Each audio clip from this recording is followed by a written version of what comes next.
నీ వల్లే ఈ రాష్ట్రపు సంక్షేమం సత్యం నిత్యం సఫలం.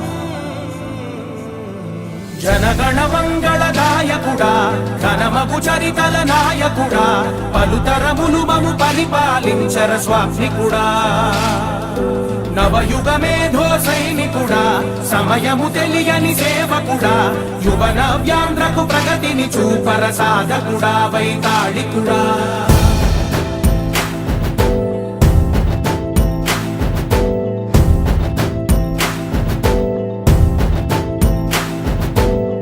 ప్రతి ఇల్లు నిన్నే నిన్నే పిలిచింది,